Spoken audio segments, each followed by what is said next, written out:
This was unconscionable. Once into the roadway, Marley knew he'd be tossed hither and thither as the carts and carriages passed by, not being able to get purchase for the devil knew how long. He cursed the young man as he continued to drift out in front of an oncoming hansom safety cab, the horse's breath snorting down like smoke towards him. Suddenly, he felt an arm around him. Marley had no time to question what was happening before he heard a chirruping voice in his ear. "Hold tight, nuncle," it said. There was a sound like somebody attempting to stifle a sneeze, and abruptly, Marley's perspective shifted. No longer was he staring down the nostrils of an oncoming horse, but standing in the filthy back alley that ran down the side of Scrooge and Marley's. A small window showed his old partner addressing the young buck who'd caused Marley such distress. It seemed that Scrooge was even less enamoured of the lad's intrusion than Marley had been. "I'faith, that's better, good sir," came a voice from behind him. "'Twould not do to have you drifting about amongst the hurly-burly, God save you." A slight man walked into Marley's view. He was dressed in full motley with cap and bells, and quite unlike any ghost, yet ghost he was undoubtedly, that Marley had ever seen. Yes, his skin was still pale and a deathly pallor, but his costume sung out bright crimson and gold. Marley never thought that one dead could be so obviously alive.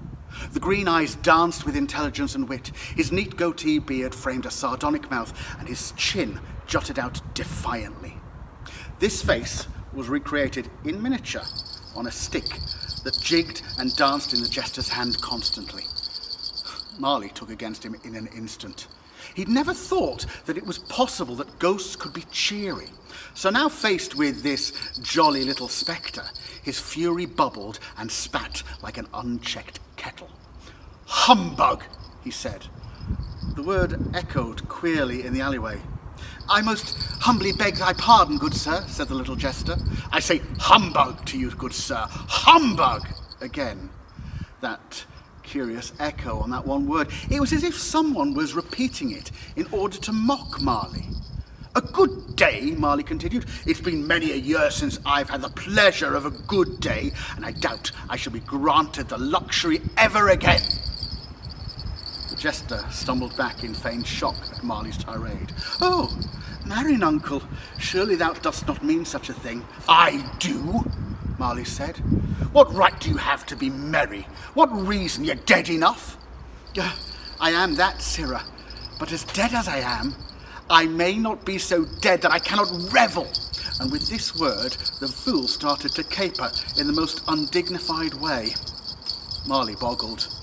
"Come, nuncle, dance a galliard with me. I must be swift, as I have a charge to procure, but I shall perforce dally with you betimes if it please you."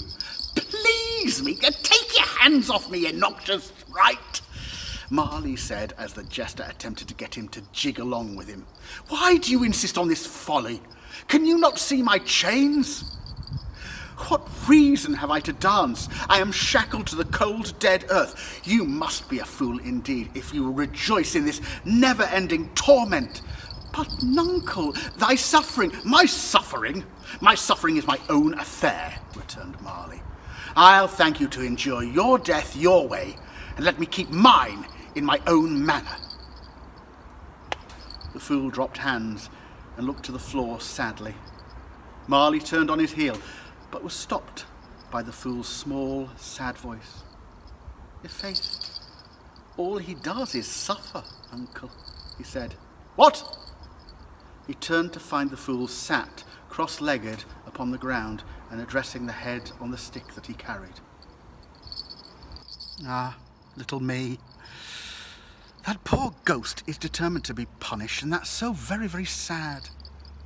He wishes to go through eternity wailing at the world and all of its follies. Well, no doubt he was a bad man in life, fit to be damned, and so damned he is, not by his chains, but by his guilt. 'Tis Christmas Eve. Of all the good days in the year, will he not allow himself some respite e'en today? You know, little me, a greater man than any other I can put mine to once said that suffering will always be within this world, but also there will always be hope.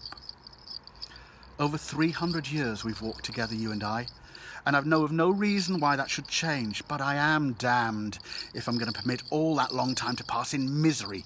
So yes, I'm a fool. I dance, I prance, I jiggle and giggle and make merry of myself, the quick and the dead, and even though it may not have advanced my situation, I believe that in some way that has kept me alive.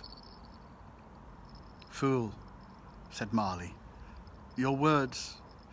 The jester started, as if he was surprised to still see Marley standing watching him.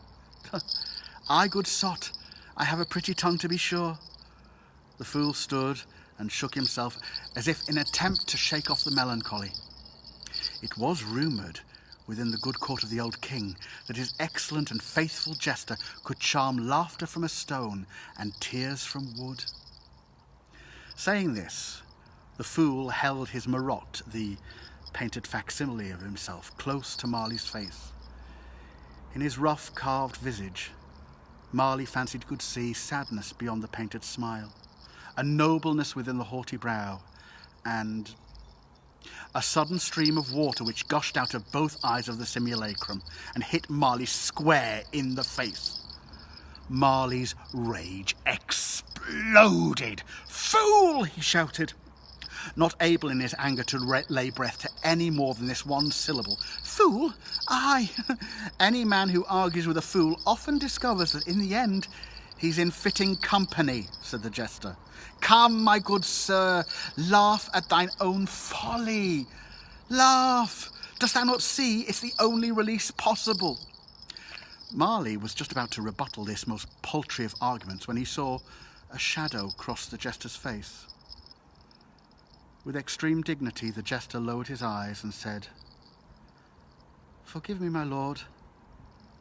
It was said with such obvious sincerity that Marley thought he may well let the matter go, when he realised the fool was not talking to him. "Is this miserable shade thine, liege?" the fool asked.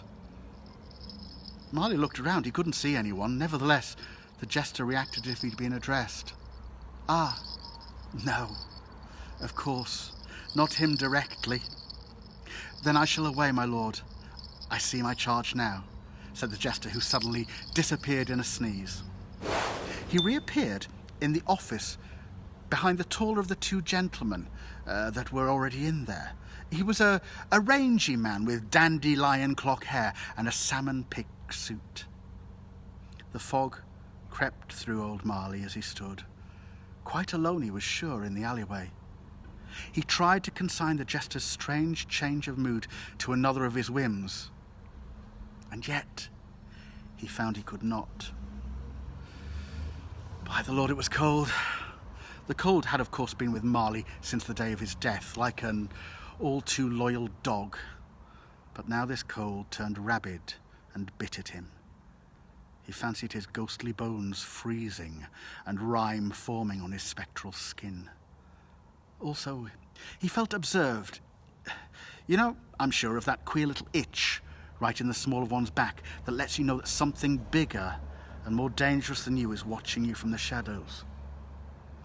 This itch worked at Marley now. It troubled him even more than the nipping and eager air. He looked around at the empty alleyway. The furthest reaches of the area were dark, to be sure, but not dark enough to hide one from observance. Then, all at once, as Marley looked into the murky recesses beyond the discarded and broken barrels, he fancied the half-light grew in intensity. That's not to say it got any darker, or indeed any lighter, but it was the slowly procuring itself form and density. Tendrils of nothingness snaked up and joined together, becoming a mass some 6 feet away from him. At first, it was just a shape, but slowly and deliberately it began to form into something like a man. It was a simple thing, to be sure, but it struck dread into the heart of Marley to see it, even though he did not know why. "Angels and ministers of grace, defend me," he muttered. And then the horrifying vision came fully into view.